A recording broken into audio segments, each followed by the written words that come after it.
Bismillahirrahmanirrahim. Dear student, Assalamu alaikum. Today we study lecture number 3, which is from chapter number 4, liquids and solid. And today we solve exercise question number 7, 8 and 12, which are on page 113, 114 and 117 on your textbook. Question number 7. 3 liquids have the properties mentioned against their names. इसमें आप देख सकते हैं 3 liquid हैं, water, propanone and pentane. इनका molecular formula given है, इनके relative molecular message given है, इनकी इंथैल्पी चेंज ऑफ वेपराइजेशन, यानी जब हम इनको वेपर्स में कन्वर्ट करते हैं तो इनकी जो इंथैल्पी चेंज है, और नंबर 4 इनका बॉइलिंग पॉइंट. ये 4 जो है इनकी प्रॉपर्टीज़ गिवन है. Question number A, what type of intermolecular forces predominate in each liquid. तो अगर हम इन तीनों की बात करें तो वाटर, कल भी हमने देखा था, water has a hydrogen bonding due to oxygen and hydrogen. Number 2 propanone. Propanone के अंदर क्योंकि कार्बोनाइल ग्रुप होता है C डबल बॉन्ड O, तो इसके अंदर डायपोल डायपोल इंट्रैक्शन होती है ड्यू टू पोलर ग्रुप. हम कहते हैं कि इसके अंदर डायपोल डायपोल फोर्सेस जो हैं वो प्रीडोमिनेट होती हैं. And number 3 pentane. पेंटेन क्योंकि बेसिकली ऑर्गेनिक कंपाउंड है और organic compound non polar in nature होते हैं, तो इस वजह से इनके अंदर लंदन डिस्पर्जन फोर्सेस जो हैं वो प्रेजेंट होती हैं. B part, what do you deduce about the relative strength of these forces in the liquid, justify your conclusion. यानी अब हमने ये बताना है कि कौन सी फोर्सेस जो हैं वो ज़्यादा स्ट्रॉन्ग हैं, स्ट्रेंथ ऑफ दीज फोर्सेस हमने एक्सप्लेन करना है. तो order of the strength of these forces क्या होता है कि सबसे स्ट्रॉन्ग हाइड्रोजन बॉन्डिंग, फिर डायपोल डायपोल इंट्रैक्शन और फिर London dispersion forces. Hence, due to strong hydrogen bonding, boiling point of water and its enthalpy change of vaporization is greater than propanone, which has a dipole dipole interaction. And in pentane, weak London dispersion forces are present, therefore its boiling point and enthalpy change of vaporization are lower than both water and propanone. तो हम देख सकते हैं कि जितनी इसकी जो है वो इंटरमॉलिक्यूलर फोर्सेस स्ट्रॉन्ग होंगी उतना उसका बॉइलिंग पॉइंट ज़्यादा होगा. जैसे हम वाटर का देख सकते हैं, इसमें हाइड्रोजन बॉन्डिंग है, इस वजह से इसका बॉइलिंग पॉइंट 100 है. प्रोपानोन डायपोल डायपोल फोर्सेस, तो वाटर के मुकाबले में इसका बॉइलिंग पॉइंट कम है. इन पेंटेन, इसके अंदर लंदन डिस्पर्जन फोर्सेस होती हैं जो सबसे वीक फोर्सेस हैं, तो इसका बॉइलिंग पॉइंट इन दोनों से कम होता है.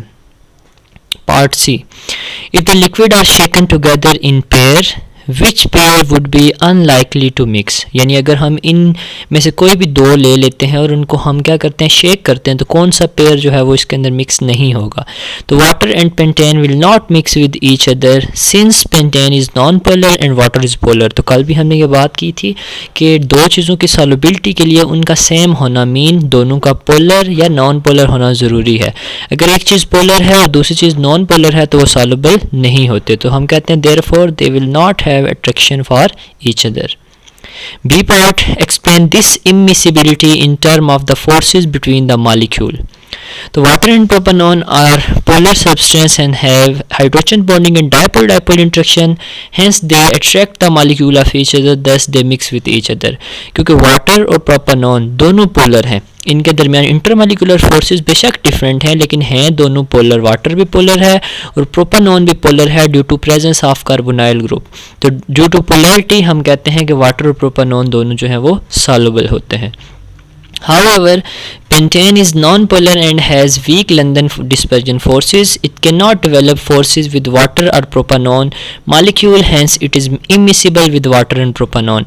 लेकिन अगर हम pentane की बात करें, which is organic compound and contain London dispersion forces, तो due to non-polar in nature ये water के अंदर और propanone के अंदर insoluble होता है. Part 3. Choose one of the pair that mix and say whether the enthalpy change on mixing would be positive or negative. अब हमने बताना है कि अगर वो मिक्स होते हैं तो उनकी enthalpy change पॉजिटिव होगी या नेगेटिव. पॉजिटिव का मतलब है कि उसमें हीट वो गेन होगी, नेगेटिव का मतलब है कि उसमें हीट लॉस होगी. तो water and propanone will mix with each other. This mixing is exothermic process. Exothermic process का मतलब है कि इसमें हीट लॉस होगी and have negative enthalpy change because both water and acetone have strong attraction for each other during which energy is released. जब भी 2 molecule के दरमियान स्ट्रॉन्ग अट्रैक्शन होगी तो ऐसे प्रोसेस के अंदर क्या होगा, हीट लॉस होगी, यानी ये प्रोसेस एक्सोथर्मिक होते हैं. Question number 8. Describe the various forces responsible for keeping the particle together in the following element and compound and their effects on physical property, making use of the data below. अब ये data दिया हुआ है, इसके अंदर different substance हैं, उनके formulas, उनके मोलर मैसेज, उनका मेल्टिंग पॉइंट गिवन है. हमने सबसे पहले ये बताना है कि इनके अंदर कौन सी जो है फोर्सेस प्रेजेंट हैं, और नंबर 2 हमने इनकी फ़िज़िकल प्रॉपर्टीज़ के ऊपर इनका क्या इफ़ेक्ट है. Neon and argon are noble gases. अगर हम फर्स्ट 2 को देखें तो नियॉन और आर्गॉन जो है वो क्या है, नोबल गैसेस हैं. मीन वो नॉन पोलर हैं and have week London dispersion forces. तो नॉन पोलर होने की वजह से इनके अंदर लंदन डिस्पर्जन फोर्सेस होती हैं. Since argon is larger in size therefore it has greater polarizability than neon and therefore strong London forces, hence its melting point is higher than neon. हमने जब लंदन डिस्पर्जन फोर्सेस पढ़ी थी तो हमने different parameters पढ़े थे जिनके ऊपर लंदन डिस्पर्जन फोर्सेस जो हैं वो डिपेंड करती हैं, जिसमें से एक पैरामीटर साइज भी था. हमने कहा था कि जब साइज लार्जर होता है तो उससे क्या होता है, पोलराइजेबिलिटी ज़्यादा होती है, और जब पोलराइजेबिलिटी ज़्यादा होती है तो उससे उनके दरमियान जो इंटरमॉलिक्यूलर फोर्सेस हैं वो स्ट्रॉन्ग होती हैं, और जब इंटरमॉलिक्यूलर फोर्सेस स्ट्रॉन्ग होंगी तो उसका मेल्टिंग पॉइंट भी इंक्रीज कर जाएगा. तो नियॉन और आर्गॉन के अंदर अगर देखें तो मेल्टिंग पॉइंट आर्गॉन का इस वजह से ज़्यादा है, तो दोनों नॉन पोलर, लेकिन आर्गॉन का साइज लार्ज होने की वजह से इसके अंदर लंदन फोर्सेस ज़्यादा हैं एज़ कम्पेयर टू नियॉन, तो इसका मेल्टिंग पॉइंट इसलिए ज़्यादा होता है. Number 2, water has strong hydrogen bonding, therefore it will have sufficient high melting point than neon and argon. अगर हम वाटर की बात करें तो वाटर के अंदर हाइड्रोजन बॉन्डिंग है, और हाइड्रोजन बॉन्डिंग जो है वो स्ट्रॉन्ग फोर्सेस होती हैं as compare to London dispersion forces, तो इसलिए इसका जो मेल्टिंग पॉइंट है वो नियॉन और argon के मुकाबले में ज़्यादा है. And number 4, sodium fluoride NaF is an ionic solid. It has cubic crystal structure in which each sodium ion is surrounded by 6 fluoride ion and each fluoride ion is surrounded by 6 sodium ion. These ions have strong electrostatic forces. This arrangement gives hardness to NaF crystal. For melting NaF crystal, large amount of energy is required. Hence its melting point is higher than neon, argon and water.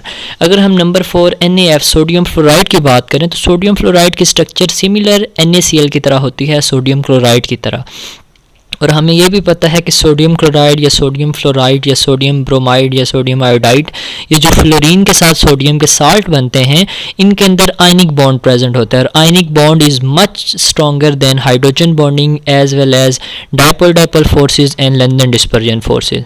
तो ionic bond जो होता है वो सबसे strong होता है, तो इस वजह से क्या होता है कि सोडियम फ्लोराइड का मेल्टिंग पॉइंट इन तीनों से, नियॉन, आर्गॉन और वाटर, तीनों से जो है वो ज़्यादा होता है.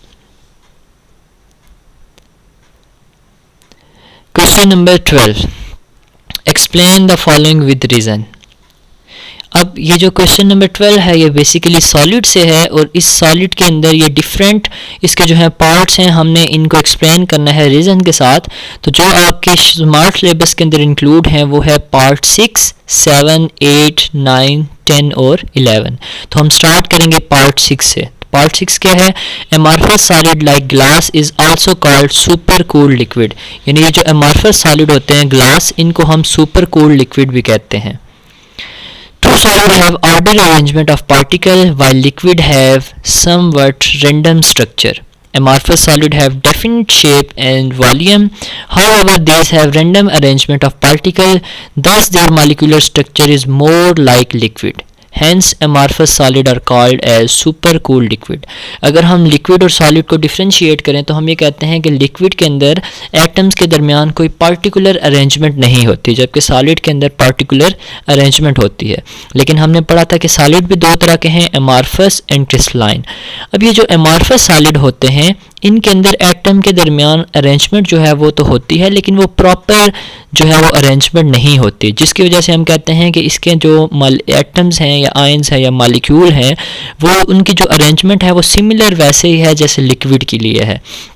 तो इसलिए हम फिर अमॉर्फस सॉलिड को सुपर कूल्ड लिक्विड भी बोलते हैं. लेकिन इसके मुकाबले में अगर हम क्रिस्टलाइन सॉलिड की बात करें तो क्रिस्टलाइन सॉलिड में हमने ये पढ़ा था कि क्रिस्टलाइन सॉलिड के अंदर एटम के दरमियान एक रेगुलर अरेंजमेंट होती है, हर एटम जो है वो फिक्स पोजीशन पे होता है. Part 7, cleavage of the crystal is itself anisotropic behaviour. तो हमने पढ़ा था एनिस्ट्रॉपिक प्रॉपर्टी वो प्रॉपर्टी होती हैं जो डिफरेंट डायरेक्शन में डिफरेंट होती हैं। तो each crystal has a definite arrangement of particle, therefore a crystal can be broken easily in a particular plane only and not in any other plane. Thus cleavage depend upon the direction of plane. The properties which depend upon direction are called anisotropic property. Hence cleavage is an anisotropic behavior. यानी हमने ये बात की थी कि anisotropic property वो हैं जो डायरेक्शन पे डिपेंड करती हैं, और हमने ये बात भी की थी कि जितने भी क्रिस्टल्स होते हैं, जितने भी क्रिस्टलाइन सॉलिड होते हैं, उनका एक अपना स्पेसिफिक क्लीवेज प्लेन है। यानी अगर हम उस क्लीवेज प्लेन से उनको तोड़ें तो वो ईजिली टूट जाते हैं, लेकिन अगर किसी और डायरेक्शन से अगर हम उनको क्लीव करना चाहते हैं तो वो ईजिली क्लीव नहीं करते, वो नहीं टूटते। तो फिर हम कह सकते हैं कि जो क्लीवेज ऑफ अ क्रिस्टल है ये भी एक एनिस्ट्रॉपिक प्रॉपर्टी है। क्यों? क्योंकि ये भी डिपेंड करती है डायरेक्शन के ऊपर।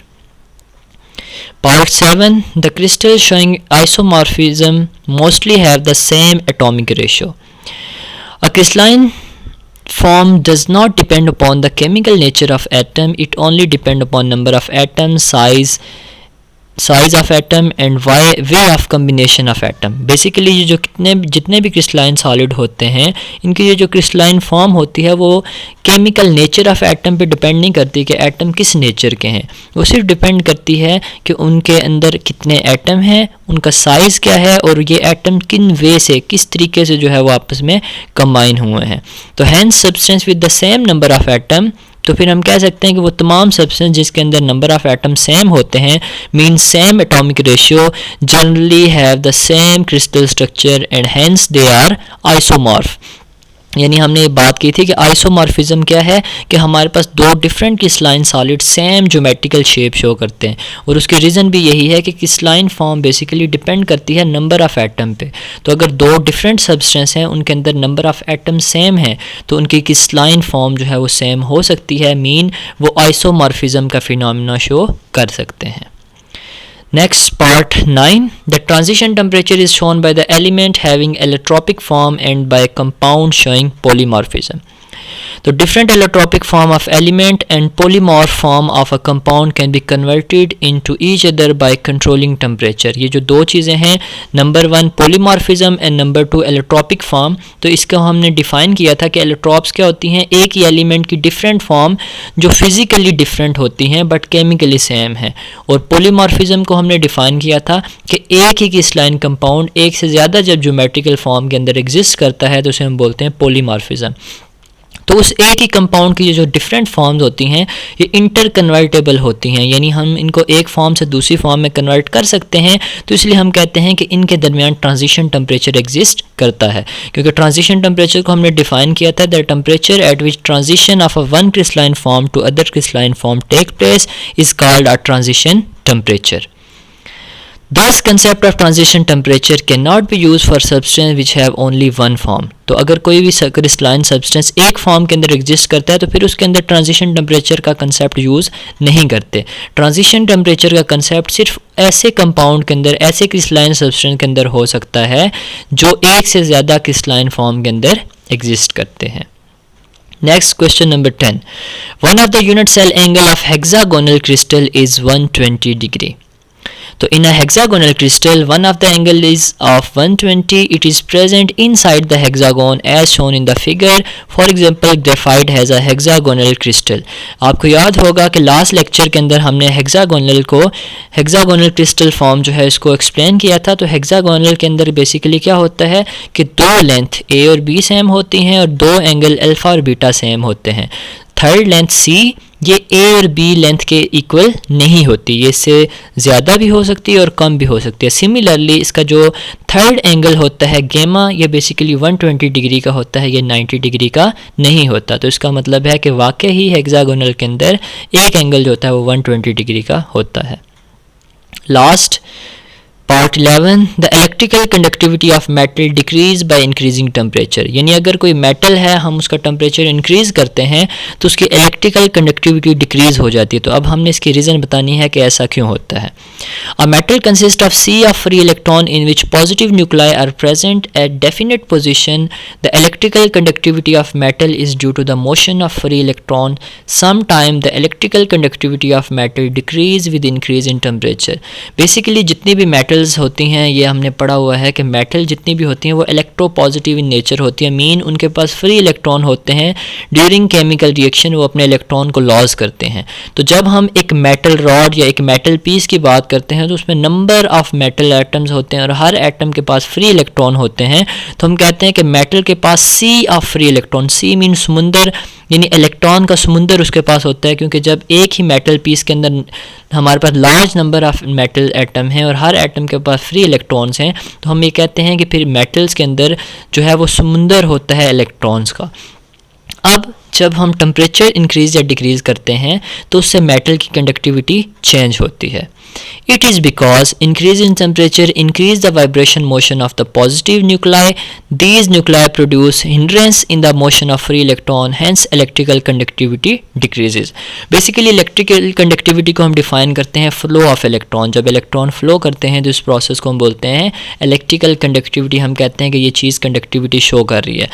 Basically अब होता क्या है कि जैसे ही हम temperature increase करते हैं तो उसी मेटल के अंदर मौजूद जो पॉजिटिव चार्ज है, मेन जो न्यूक्लियस हैं, उनकी मूवमेंट से ये जो इलेक्ट्रॉन की मूवमेंट होती है, इलेक्ट्रॉन का फ्लो होता है, ये हिंडर हो जाता है, हिंड्रेंस इसमें आ जाती है, यानी इसमें रुकावट आ जाती है, जिसकी वजह से फ्री इलेक्ट्रॉन इजीली मूव नहीं कर सकते, इजीली फ्लो नहीं कर सकते। एज अ रिजल्ट हम कहते हैं कि मेटल की कंडक्टिविटी डिक्रीज़ हो गई है। एट द एंड होमवर्क, आपने होमवर्क क्या करना है कि right all question include in this lecture. जितने भी हमने ये क्वेश्चन पढ़े हैं आपने जो है वो इसको लिखना है, इनको आपने लिख के आपने असाइनमेंट जो है वो सबमिट करवानी है। ओके क्लास, अल्लाह हाफिज़।